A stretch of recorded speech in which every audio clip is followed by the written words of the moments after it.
All right, welcome everyone to today's edition of the Magnet Marketers Blab, and we are so thrilled to have a special guest with us. We're going to be joined by Bernie Borges today. He's a veteran B2B marketer with a career spanning tech ventures in New York, Silicon Valley, and Florida. He is executive producer of the Social Business Engine and CEO of Find and Convert. Now, just to give you a little detail on that, Social Business Engine is a digital media property with video, podcasts, and journals that showcase thought leaders using social technologies in their business strategies. That's what we're all about here. And Find and Convert is Bernie's digital marketing agency with a focus on content marketing strategy, delivering services primarily to B2B technology and professional service clients across the U.S. He's also an author. He's well-rounded here, author of Marketing 2.0, one of the first 50 books, I believe it was, written on social media strategy. And I know he's a frequent speaker at events like Content Marketing World, also contributes in blogs, Social Media Today. You can find him there, Dell Social Influencer, IBM Futurist. And what was this? Weren't you recently named like let's see, top 50 content marketers on Twitter was one of the accolades that so Bernie, thank you. We're just very pleased to have you with us here today talking about talking about Twitter on this Blab session. Cool. Well, thanks for having me. I love Twitter. I'm an early adopter of Twitter. I'm not an early adopter of Blab. This is only, I think, my third Blab. Okay. So I've been kind of slowly getting into the Blab world, but it's fun. I want to do more of it. Yes, no, and for us, the Magnet Marketing Blab has been, something we started fourth quarter last year. So we just kind of got into it, 4 or 5 months now, and it's been a good platform for us, Jessica and I, to kind of do something together. And I guess I should say a little bit about my co-host. Jessica is president of Now Marketing Group in Lima, Ohio, and the Relationship Marketing System, which is an inbound marketing agency that partners with businesses to grow repeat referral business using relationship marketing. Of course, I am Mike Gingrich, and president of Digital Hill, digital marketing agency, also co-founder of TabSite, Facebook contest application, and also a founder of a nonprofit called I Give Global, where it's all about trying to be uncommon and make a difference. So we're here to talk Twitter for business today. And Jessica, I believe maybe you want to start it off with your first question for Bernie. How about that? Sure. Oh, I have to answer questions? I didn't know about that. That's why we're your third Blab. We're going to break you in, All right.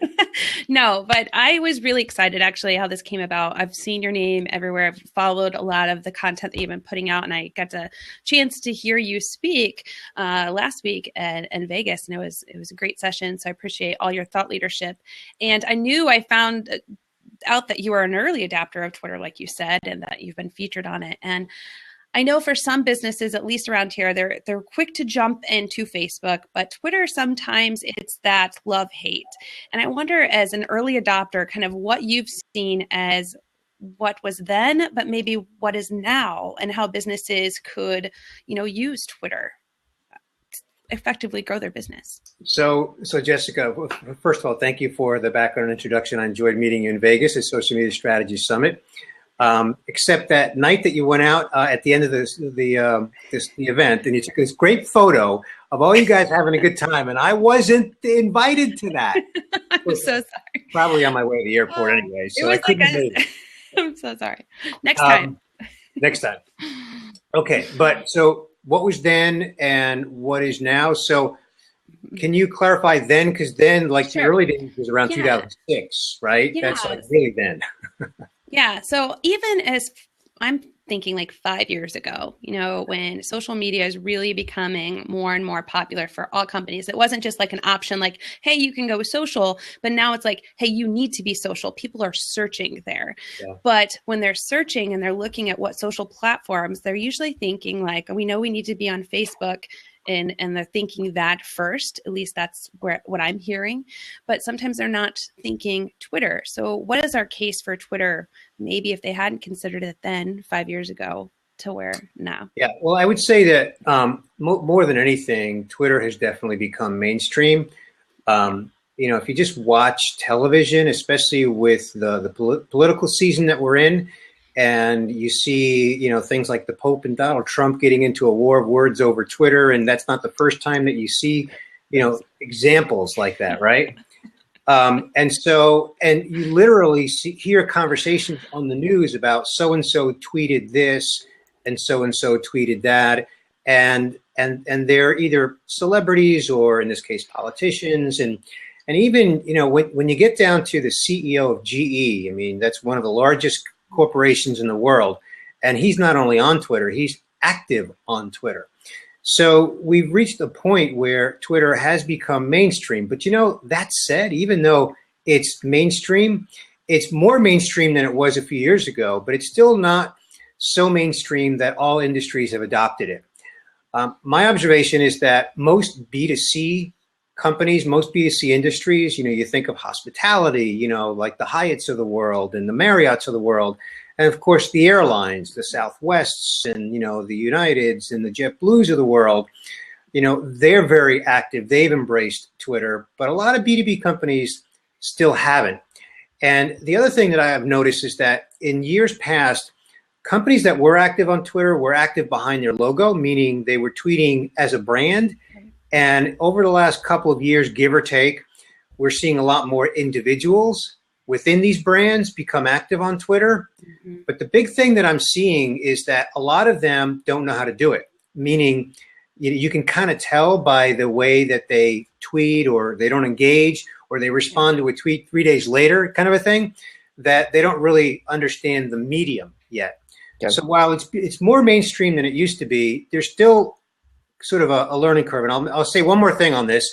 And so you can respond. I'm sure you want to have follow-up conversation around this, but Twitter as a company is struggling right now. And it's a really interesting dynamic to watch, because I don't know about you, I don't want them to go away. Even if they get acquired, as long as they continue to exist. So the fact that they're struggling, they've kind of admitted to the world, especially to Wall Street, that they haven't figured out how to grow. They haven't figured out how to make the tool, the platform, easier to use for everybody. Mm-hmm. So there's still a long way to go. Yeah. Okay. And they've went through some leadership transitions too here. I think that the leadership transitions, you can tell that they're in flux and trying to find their way at this point. So that's going to be a key as to, where do they go from here? Yeah. Yeah. Yeah. But you hit on a couple points that usually big brands, they were starting off and they were kind of going behind the logo and tweeting that way because it was a medium to push content out, but also to be active with just short, I call it the fast food restaurant of conversation.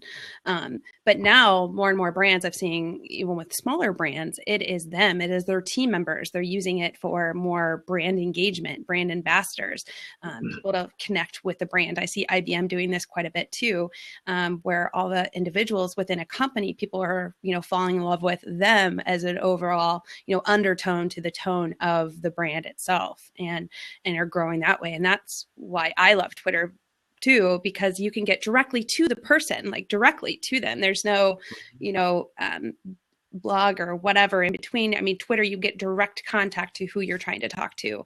And it's more of a, not just a marketing platform, but it's operations, it's customer service, it's brand engagement. It's growing so much more and evolving to much more than I think it ever knew that it was going to be, or maybe it did, but I love Twitter for those reasons. So how can people, I guess, or brands dive in and start figuring this out? You said one of their hesitancies is because they're finding it harder to use. What would you recommend for, how brands can use Twitter? Well, first, Jessica, I'll take brands and I'm going to put them in two buckets. Sure. Okay. One bucket's B2C, one bucket's B2B. Good. Now, even within those buckets, right, there's lots of industries and we're not going to get that granular, right? But I'm just going to talk about those two buckets. On the B2C side, I think clearly the whole customer care application is just a no-brainer. It makes a whole lot of sense. One of, Mike, during your introduction of me, you mentioned my podcast, my Social Business Engine podcast. One of my recent guests, in fact, Jessica, you met him, was Ken Schneider from U-Haul. They're a 70-year-old brand, but only 4 years ago, they started actually engaging on social media. And the biggest application for them is to listen and respond to customers and to respond very quickly in real time. And I don't know if they're still doing it, but at one time, Best Buy had empowered their employees to also be very responsive to consumers that were asking questions, so that they weren't dependent on just the social media department, but any Best Buy employee. And again, I don't know if they're still doing that, because that was a few years ago when I learned of that. But I love that example. So on the B2C side, rather, I think the whole customer engagement and customer care thing is just a really obvious example. Hotels are another great example of that, right? Yeah, absolutely. I was going to ask you one question about that. I've seen with U-Haul and some other brands, they have two channels. They have one, like the U-Haul example, for example, they had one channel just for, U-Haul Cares, and the other one's just their regular channel. Do you think that's a good thing to have them split that way, or? Absolutely. I see no reason not to. I think every brand really needs to decide how many different channels they have. Who wants to take a guess, not only among the two of you, but anybody else out there listening, who wants to take a guess at how many social media channels NASA has? Now, it's not limited to Twitter, so I'm broadening the topic a little bit so that we don't take too much of a tangent. Give me a guess. Jessica? I was going to say 20. We got Terrence coming in with 10. I'm going to say 55. You're saying 55. Keezer now, is that Terrence? Yeah, Terrence 10. Terrence, you lowballed it, man. Corey 30. Come on, it's 500. 500. One for every star? Well, what? No, it probably have to be 5 billion for that. Yeah, I'm Satellite, right?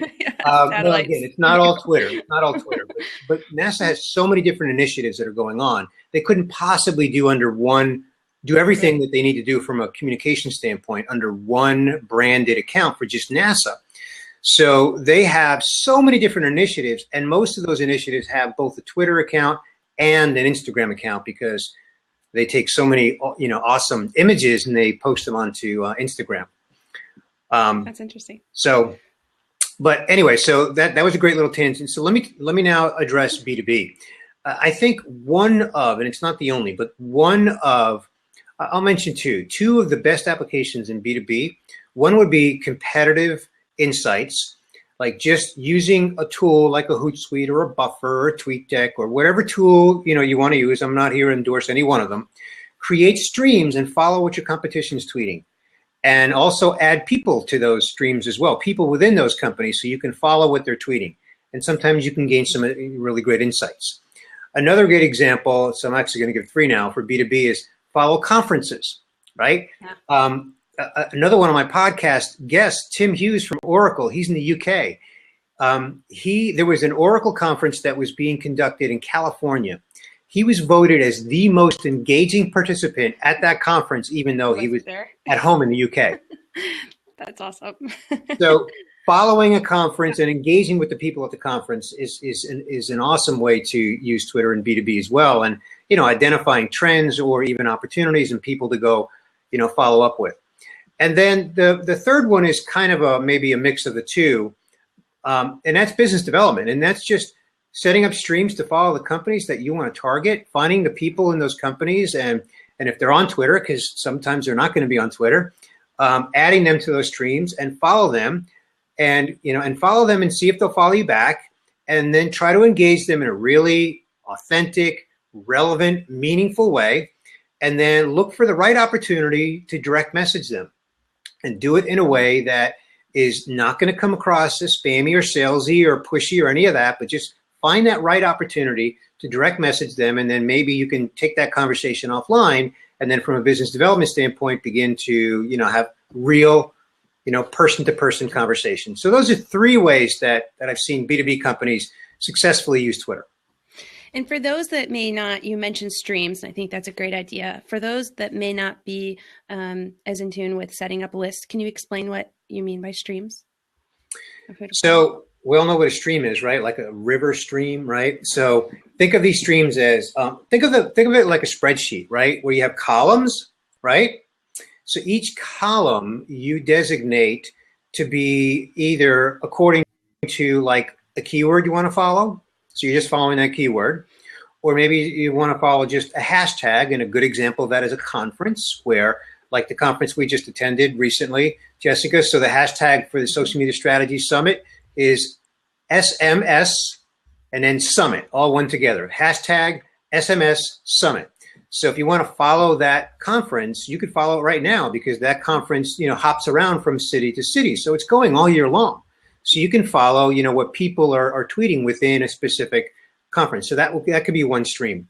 Also, just, the companies you want to follow. Every company at this point, they have their own Twitter handles. So just put them into a stream and follow what they're tweeting. And like I said earlier, follow, the people that you want to follow within those companies and add those to those streams. You can also create a list. There's just a little button that you can click on, create a list, right? Name that list. You might want to keep it private. They give you that option of public or private so that nobody else can see it. And then add people to whatever that list is, So like we have a client in healthcare, and we help them create lists around doctors at specific hospitals. So we create a list that says doctors at XYZ hospital. And then as we find those hospitals, we put them on, as we find those doctors, we put them on that list. This way they can follow those doctors and what they're tweeting, because they're only going to be tweeting about the things that they care about, the topics they care about, right? And so this client wants to know what these doctors care about. Okay. In the context of running their business. So each one of those streams is just a different way to follow a conversation, if you will. Yes. And it makes it real easy to get through the noise and just straight to see what you're interested in and what people that you need to connect with, and make sure that you stay connected with them. I love lists personally, just to follow up with people from a conference, add them to a list, and then also clients maybe that you want to stay in touch with, or clients or prospects, but just make sure that you name it something that they're going to be excited to be added to, because they do get that notification that you are adding them to this list. So we'll say like awesome people in marketing, or thought leaders I admire, or something like that, and add them to that list because they're going to get that notification that you've added them there. And it's a way for you to say, hey, I'm noticing you and I respect you. And then save your time by going to the list, make sure you're engaging with who you want to engage with, and then you can go back. Yep. Spend your time wisely. Absolutely. Smart.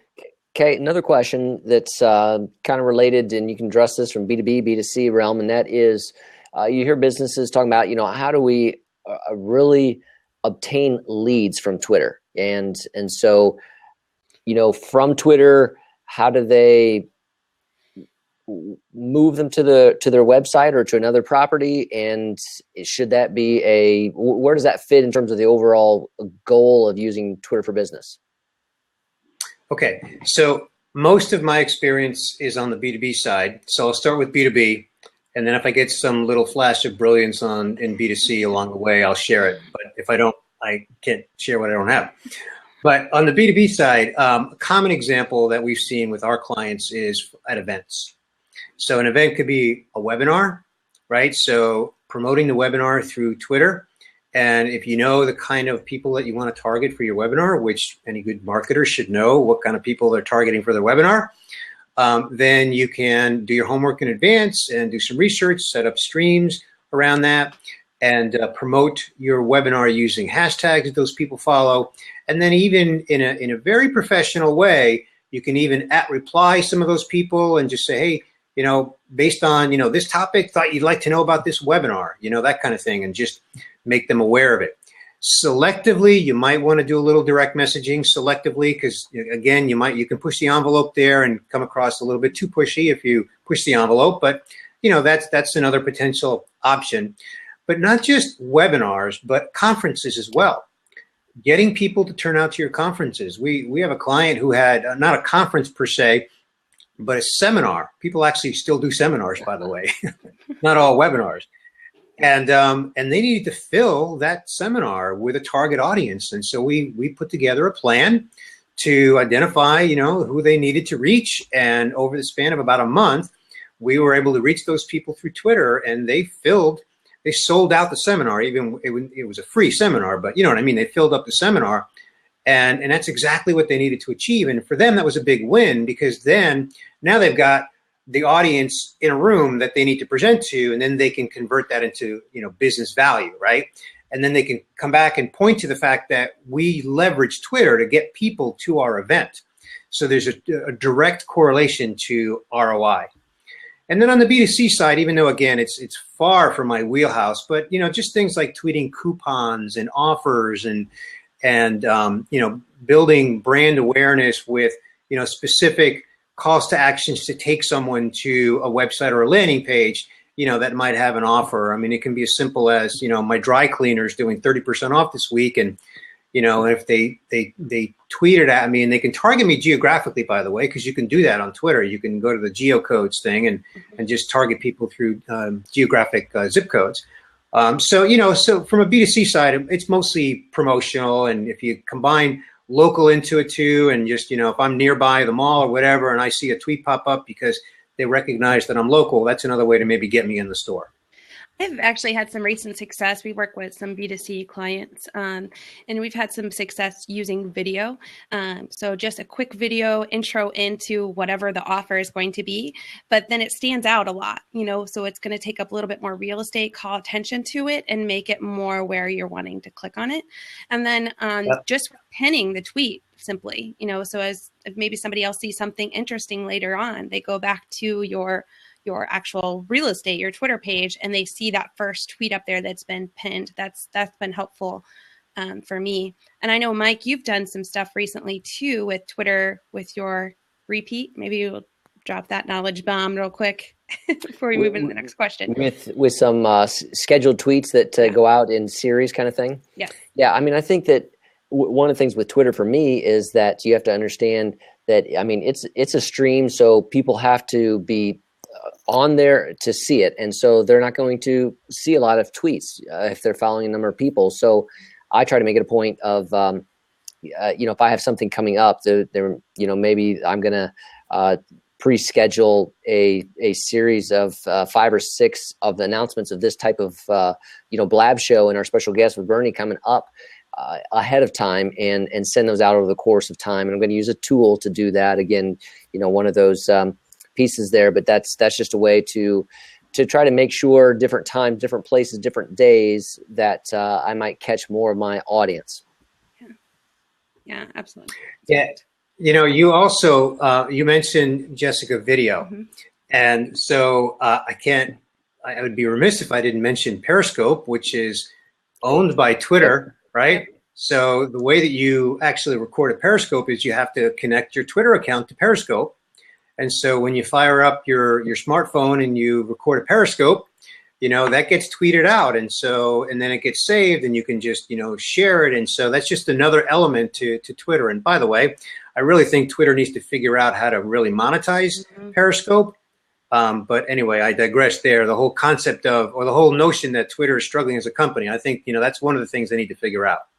But you're mentioning the thing with video and with Periscope and with things like this, it's all about getting kind of that more authentic, genuine relationship, straight to the brand, and the people are the brand, So how can people use Twitter to build even more of a relationship? We talked about following conferences and, staying in touch.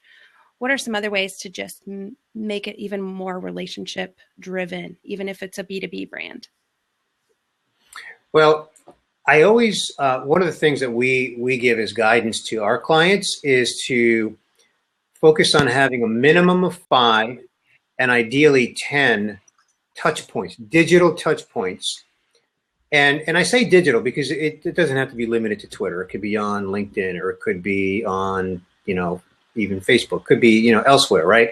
But, since we were talking about Twitter, so if you are looking to build relationships, and there's people on Twitter that you specifically want to build relationships with, then, as I said earlier, create a stream where you can follow what they're tweeting. And so let's say they tweet a link to an article. Well, if it's an article they shared, then read the article and then reply with a little comment about the article. And don't ask for anything, just demonstrate that you read the article. Now, if they wrote the article, that's even better. Because if there's if there's an opportunity down at the bottom to leave a comment, then leave a comment on the article, and then retweet that article, and make sure you shout out the person. You basically you mention the person so that they know that, you're sharing their article, and again, demonstrate that you read it. So basically, I used a silly example and I've been using it forever. I'm sure you've used it many times. If you walk into a social event and there's people around, people standing around in conversation, the best thing you can do is just get involved in that conversation and, contribute and become likable and like them and just kind of be human about it, be, really authentic about it. And if you just translate that, or transfer rather, that way of thinking over to Twitter and just touch people 10, 15, 20 times authentically, then, you've got a really good chance of at some point, getting offline and into a real conversation. But they're going to start seeing your name over and over, especially if you direct mention them, because, you can't help, like that other saying, they say you can't, build it and they will come. You have to engage and, like you said, be memorable and be engaging, because they're going to notice that. And it's going to be a personal mention back to them. You may be reading their stuff, but they're not going to know unless you do mention them and follow up. So that's good advice. I like that. Yep. So what tools, or is there a few tools that you use, or cheats, if you will, to help businesses kind of manage Twitter for their brand? So there's a few tools, and there's more tools out there that than I'm actually aware of, but there's a few that I use. I bounce between Hootsuite and TweetDeck. Mm-hmm. I also, because my agency is a HubSpot shop, we use HubSpot for marketing automation, and HubSpot actually has a pretty good scheduling tool within HubSpot. So within HubSpot itself, we schedule, so we can take 10 tweets and schedule that out over even 3 months if it's evergreen content. And the way that you do that in Hootsuite is a little bit different. So I like the way you do it in HubSpot better than the way you can do it in Hootsuite. But there's things I do like about Hootsuite. There's things I like about TweetDeck as well. I'm not a buffer user, but I know a lot of people that use it and like it. So I've heard a lot of good things about it. And then there's a few other tools out there. There's, I'm actually drawing a blank on it. So let me go pull it up here. Crowdfire. Yeah. Crowdfire is a pretty popular tool, and that's kind of to manage your followers and, kind of clean out people that are following you, but they're not active on Twitter, and then also find ways to follow more people. Manage Flitter is also a tool that's been around for a while, and that's another one that's very similar in terms of cleaning out, unproductive Twitter followers. And by that, I mean people that are not tweeting. So there's no sense having your Twitter, the number of followers that you're following, there's no sense in inflating that number if you're following people that are basically dormant on Twitter. You want to be following people that are active on Twitter. So that's a handful of tools. I mean, say that last one again. Go ahead, Mike. Say that last one again that you use to check for people that are not active. Manage Flitter. Flitter? Manage Flitter, yeah. So I'll type it in here. Excellent. Whoops, I left out the E. It's MANAGE. Typo. Yeah, Jessica, yeah. Did you say a little bit more about commun.it then again? You got it. Commun.it does the same thing as Manage Flitter as well. It also lets you know who your most engaged members are in your community, which is awesome. So you can, they have a free version and then a paid version, but it lets you know who is your most engaging and who is your most influential. So you can see who is engaging with you. You can also see who's engaging, but maybe you haven't reached out to them in a while. So it kind of gives you a checklist of, hey, you haven't followed up with so-and-so in a month. You might want to say hi again, or you might want to reply back to this person that reached out to you last week. So it really does help you manage your relationships on Twitter, and so you can spend more of your time engaging the right way versus. There's one other tool that I'm going to mention, and that's on mobile. Oh, that's nice. Twitter.com on mobile actually has gotten to be productive. It's really come a long way. So I go there and I'll not only will I check like recent notifications, but I'll check like what's going on right now. There's a section of it that I'm also drawing a blank on, so I'm going to pull it up here, called Moments. And now Moments is going to show you like what's going on around the world across fun, today, news, sports, entertainment, and that's it. And you can just kind of, check out that content. You can retweet it. You can share it, that kind of thing. It can be a little bit off topic because, we're all in a specific business and we may be focused on that. But it's just another way to just kind of check out what's going on within the world, of people using Twitter.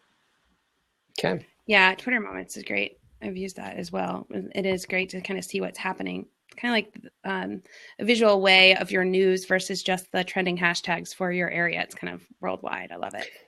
I got another pretty practical question for small, medium-sized businesses, and that is, there's different types of tweets that you can put out. There can be just text-based, text with a link, image, and video. What do you want to say about those different types and, how they vary that in their mix of what they're tweeting? Yeah, Mike, that's a great question. I actually am a big fan of including images, video as well. Anything that you can do to stand out in a stream, because anybody that is an active user of Twitter is going to have a pretty busy stream. And if they're creating specific streams and, you're in one of those streams, it's helpful to stand out by having images. So, for example, as we promoted today's Blab session, right? We included that, cool image that you created that was, here on the Blab, but we put it out on Twitter, and that was part of, the content that was shared. So I'm a big fan of that. And then, of course, including links to anything, especially links to other people's content, and then mentioning them so that they see that you're sharing their content. And as I said earlier, demonstrate that you read it. So like tweeting something and just copying the headline, while I'd be lying if I said I never did that, I prefer to demonstrate that I read it, And then if I retweet someone, I'll try to, here's a little tip that some people know about, some people don't. If you retweet someone and then the entire tweet's going to be too long, and you can't do it until you shorten it down, sometimes you have to shorten the original tweet. So if you change the R to M, and M stands for modified tweet, okay, it's just a little Twitter lingo. So instead of a retweet, now it's a modified tweet because you had to modify the original tweet. And whenever possible, I'll actually try to squeeze in a little comment in there. And sometimes it's just anything, as simple as love it or totally agree or whatever, just to, again, humanize it and demonstrate that I actually read it. That's smart. That's a good tip. And that was what again? Modify. So instead of R, you do M? M. Just replace the R with M, and M stands for modified tweet. Great. Yep. And okay, so let's see. So images, and I agree with that. I think that seems like images kind of get more engagement, stands out a little bit more, that type of thing. And what are you seeing with video? Are they and is it something that you see brands doing a lot? Is that in your sector of the B2B? Don't see a lot with it. I think there's a lot more opportunity with that. And again, Periscope is one way to do video, but that's live. Yep. Okay. As opposed to recording video and then actually, using a link to a video in Twitter. I've not seen a lot of that. I think there's definitely room for growth in that. I see a lot more still images. Mm-hmm. Yep.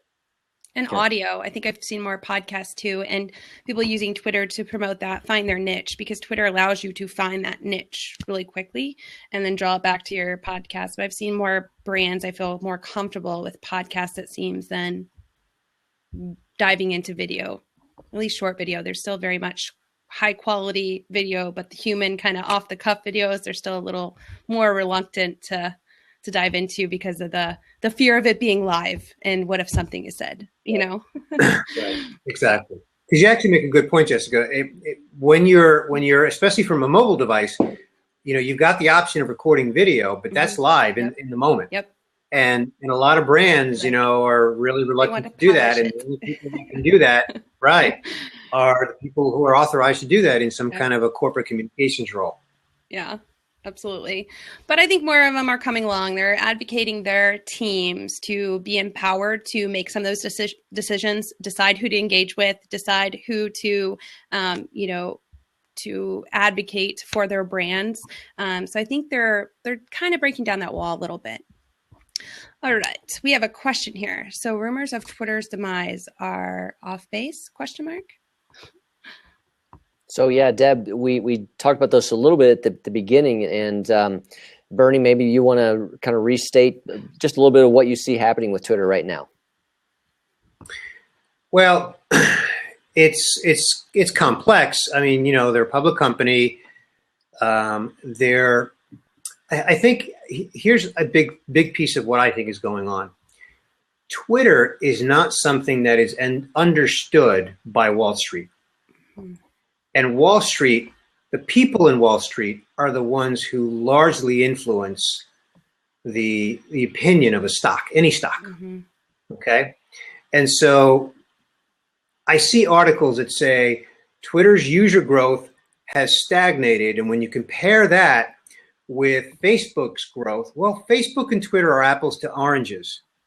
Facebook is at 1.5 or whatever billion, and Twitter is stuck at 320 million. And Wall Street looks at that and says, this is an underperforming stock, and we don't see a future for them. But they're two very different platforms. So I think, Jack Dorsey came back in. He was one of the original three co-founders or two co-founders. I don't remember how many there were. I think it was two of them, he and Biz Stone. And he came back, but he's also CEO of Square. So is it Square? Yes. It is Square. So he's CEO of two technology companies, which is an interesting thing. Now they happen to be literally down the street from each other, but that aside, he did a layoff, okay, because their revenues and profits are declining. They just haven't figured out a way to really bring Twitter to the mainstream. They've actually hinted at permitting up to, are you ready for this? 10,000 character tweets. Yes, I heard which basically is like a blog post, right? I don't like it. Which is crazy. So I'm going to use this opportunity to give you my prediction. Okay. There's been a lot of speculation that Google might buy them, and that may in fact happen. But personally, I think IBM will buy them. And I'll tell you why. IBM's big play right now as a company is in cognitive computing. If you know anything or follow anything about what they've done with IBM Watson, which is a combination of hardware and software that, is very intelligent and can sort of predict consumer behavior, and has done some amazing things. They had that famous chess match where Watson beat like the best chess player in the world. And IBM already has a business relationship with Twitter. They're already collaborating. It's not like they're strangers. They're anything but strangers. They have a very strategic relationship. And I think the data that Twitter has is part of the web's, especially social media's, unstructured data. And if anybody can harness that, it's IBM. So I think IBM is the one that will acquire them. Okay. My speculation. All right. That's a good prediction, though. And I think the other question that came in, I think you answered this in your last answer, but Bertie, do you think Twitter needs to show better ROI on its ad platform? I feel like this is where the hurt is coming from. So the question is ad ROI. I think that's a short-term thing. I think the problem with that is that advertising is exactly the same revenue stream that all of the social media companies are trying to monetize. Now you see Facebook doing it successfully. Of course, Google, has become a behemoth just on Google AdWords. So the expectation from Wall Street is that Twitter needs to monetize, through advertising. And while I definitely think that there's room for improvement there, I think that they need to find other revenue streams. For example, there are people like us in the agency world who could get certified to teach businesses how to use Twitter. So why not charge a certification fee? And then why shouldn't Twitter actually provide the education the material, the educational material, hand it over to people who are certified, and then they get 10 cents on the dollar. Now, would that, be a huge revenue stream? No, but if there's more people teaching users how to use Twitter, then they're growing their user count. Yep. And then perhaps they can have more advertising revenue. Exactly. That's just one little example of other ways, to be thinking about monetization beyond just pure advertising. Exactly. Yeah. They don't have the John Loomers and the Mari Smiths and all of those on Twitter showing how to use the ad platform, but it would be nice. Yeah, that's a really good point. If you think about Facebook, you can name 3 or 4 people, John Loomer, Mari Smith, Amy Porterfield, maybe there's a few others, right, that are like the Facebook teachers, right? Who is it for Twitter? Yeah. I mean, you have some that are really good at what they do, but the ad platform is completely different, So we just gave somebody a niche idea. Go become an expert at Twitter ads, and you will make a name for yourself right there. But all right, Bernie. Well, we want to be respectful of your time. This has been great insight. I appreciate it, especially coming from the B2B realm. I mean, you are one of the expert in B2B for Twitter. So I appreciate your wealth of insight with us. Can you leave in the comments here and also tell everyone where they can find you and stay connected if they have more questions later on? Sure. Well, my Twitter handle is my name at Bernie Borges. So that's probably the easiest, fastest way to reach me is just my Twitter handle. Excellent. Great. Any finishing thoughts? Excellent. Well, yeah, we're just thrilled that you've been here with us today, Bernie. I just want to say thank you. It's been good to just hear your insights for Twitter for Business. Thanks. Well, thanks for having me, Mike and Jessica. I've enjoyed it. It's always fun. Thank you.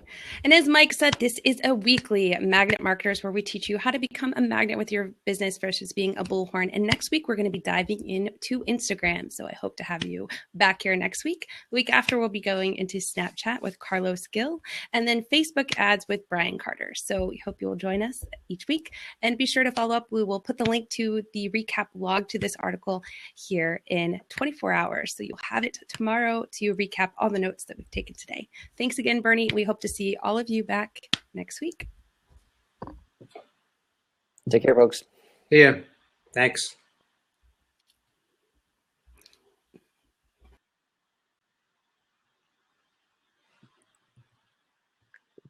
X out. Take care, Bernie.